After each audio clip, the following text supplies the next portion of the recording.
13 000 travailleuses des CPE affiliées à la CSN en grève le 23 janvier. Bilan positif du plan de développement de la zone agricole 2019-2024. Un bottin des entreprises gratuit pour les employeurs du Kamouraska.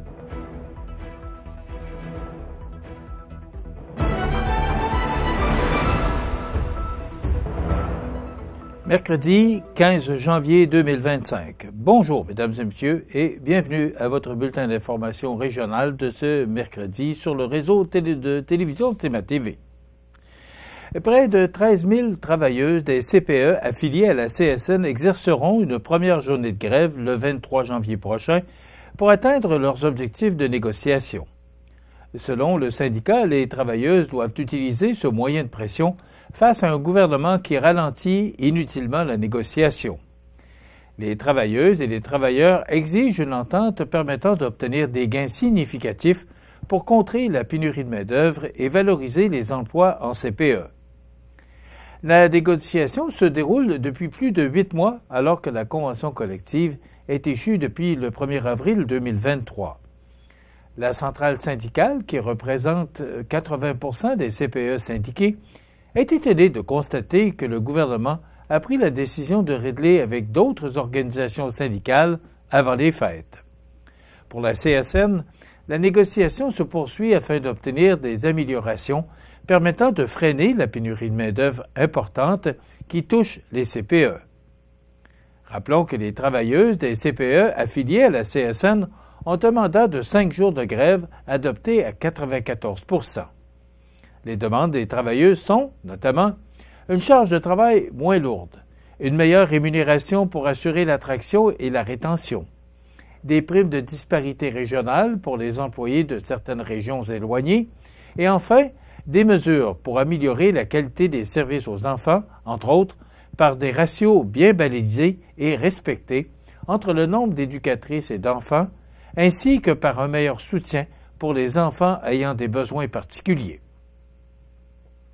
Le gouvernement doit comprendre le message. Le réseau des CPE est en péril et il doit en faire plus pour le remettre sur ses pieds. La solution, c'est d'entendre ce que proposent les travailleuses. Avec la journée de grève qui s'annonce partout au Québec, dans 80% des CPE syndiqués, il est temps qu'ils saisissent l'urgence d'agir, lance Stéphanie Vachon, représentante des CPE de la Fédération de la santé et des services sociaux.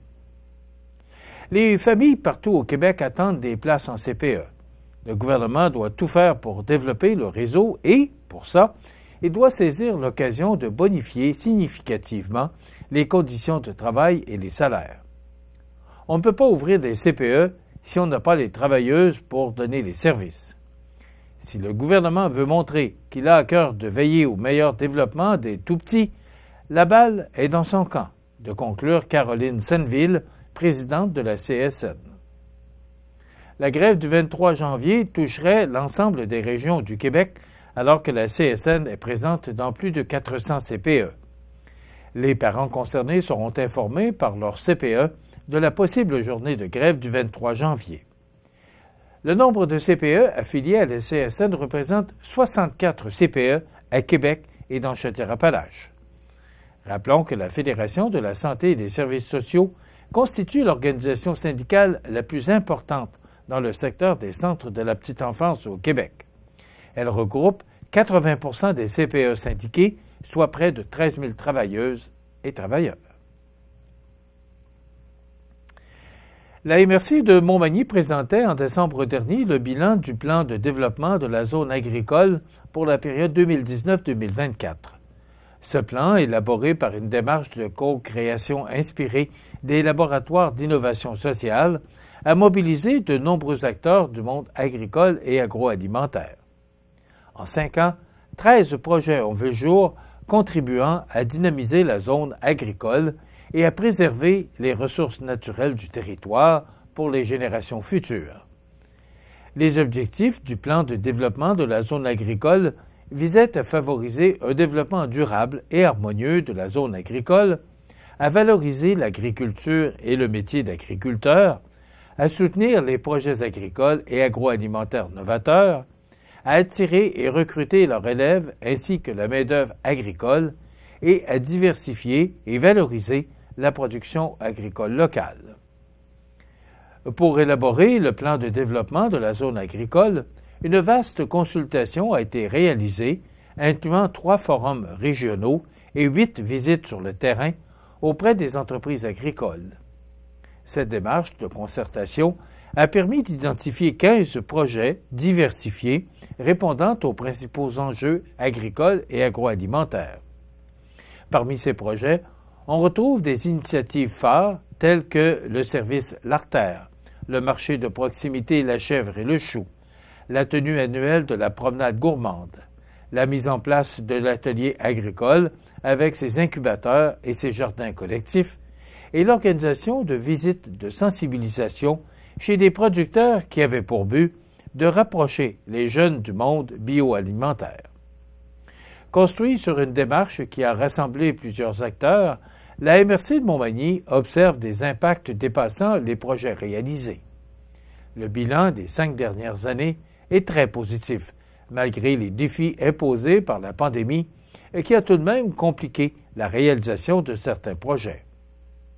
La MRC de Montmagny souhaite démarrer, dans les prochains mois, une démarche de révision du plan de développement de la zone agricole afin de consolider les acquis et d'adapter les actions aux nouvelles réalités du territoire et aux besoins émergents pour élargir encore davantage les possibilités pour les acteurs agricoles et agroalimentaires de la région.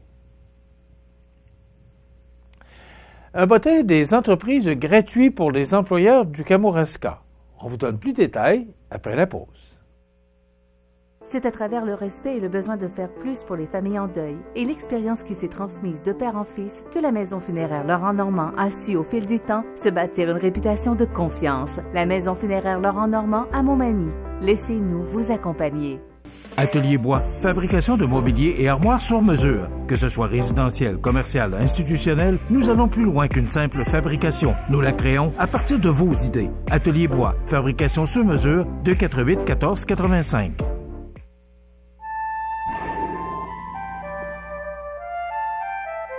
L'épaulard, ou l'orque, se retrouve dans tous les océans bordant le Canada.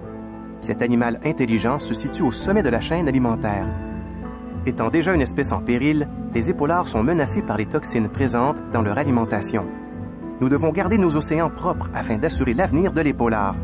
Pour en savoir davantage sur l'épaulard et sur les façons dont vous pouvez le protéger, visitez le ffdp.ca. Vous regardez CEMA TV, le réseau de l'information sur la Côte-du-Sud.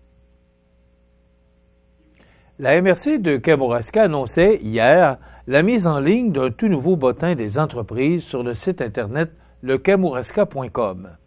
Cette initiative, créée pour aider les employeurs de la région, servira à accroître leur visibilité et à faciliter leur recrutement de talents.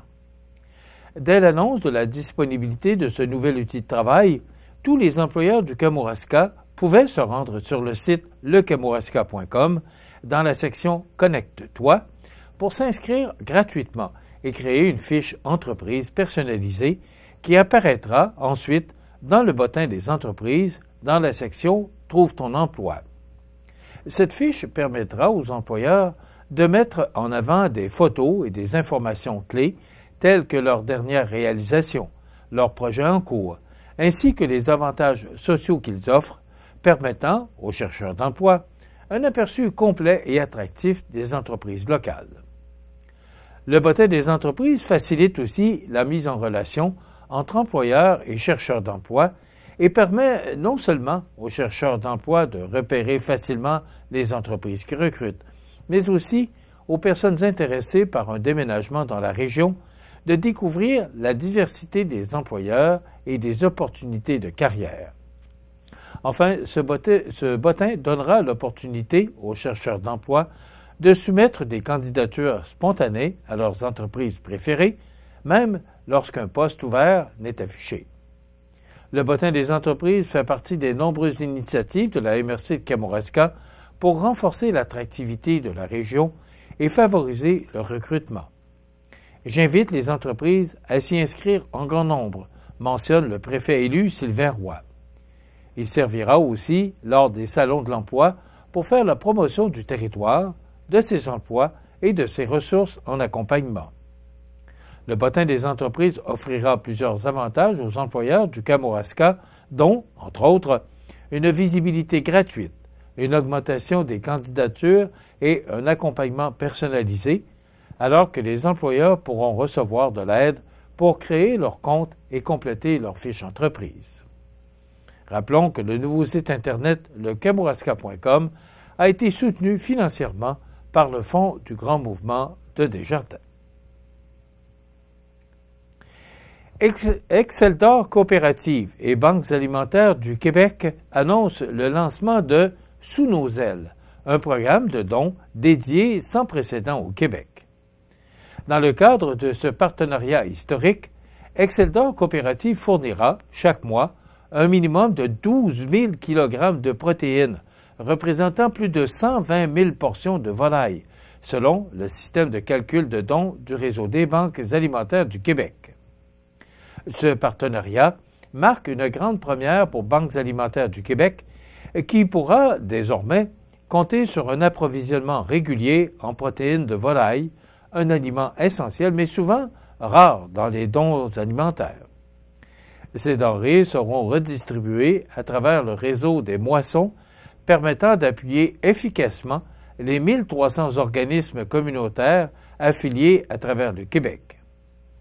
En 2025, Exceldor Coopérative célèbre 80 ans d'implication, de coopération et d'engagement avec les gens et les communautés à travers le Québec. Ce partenariat avec Banques alimentaires du Québec résonne naturellement avec les valeurs fondamentales de l'organisation. Étant la propriété des producteurs de volailles, notre coopérative est intimement liée à la cause de l'insécurité alimentaire. Nous sommes fiers de bonifier considérablement notre contribution à cette cause essentielle en offrant ce que nous faisons de mieux, des produits de grande qualité qui nourrissent nos collectivités, souligne René Proulx, président-directeur général d'Exceldor Coopérative. Sous nos ailes incarne parfaitement notre mission de bâtir un avenir meilleur pour nos collectivités, tout en célébrant notre 80e anniversaire d'une manière significative et durable. Ensemble, Exceldor Coopérative et Banques alimentaires du Québec s'engagent à renforcer la lutte contre l'insécurité alimentaire au Québec.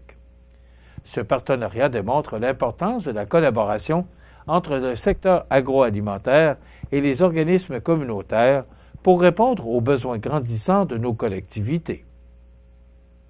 Rappelons qu'Exceldor Coopérative, propriété de quelques 375 membres producteurs au Canada, a son siège social à Lévis et sa production est répartie entre ses usines de Saint-Anselme dans Bellechasse, Saint-Damas, Saint-Bruno-de-Montarville et de Saint-Cuthbert au Québec, ainsi qu'en Ontario et au Manitoba. Le réseau des Banques alimentaires du Québec est présent partout au Québec avec 34 membres régionaux, souvent appelés moissons.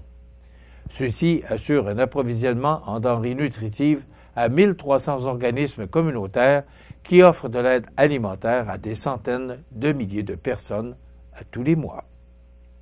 Les sports, présentés par Groupe Corriveau, entrepreneur électricien et plomberie, un appel, 4 services. Groupe Corriveau à Montmagny, 88 248 8992, votre solution. Vous avez des projets de construction ou de rénovation? Pensez Groupe Corriveau, entrepreneur électricien et plomberie. Un appel, 4 services, 88 248 8992, Groupe Corriveau à Montmagny ou groupecorriveau.com. La solution pour du travail bien fait.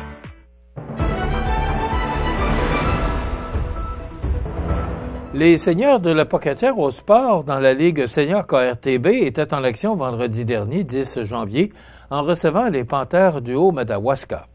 Un match que les seigneurs ont dominé dès le début.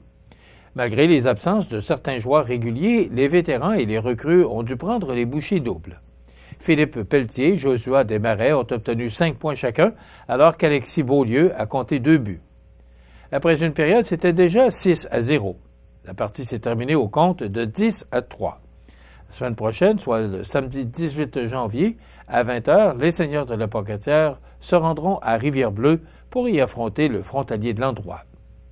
Et victoire du Canadien de Montréal 5-3 contre l'Utah à Salt Lake City, match qui a eu lieu hier soir à 21h.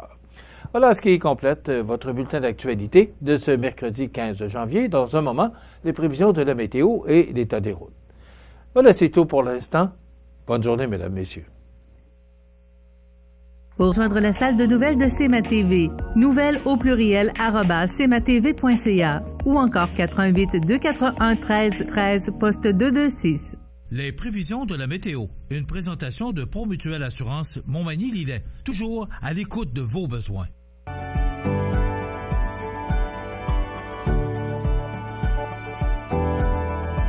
Promutuelle Assurance, votre assureur local. 88 248 7940. La la la la la la la.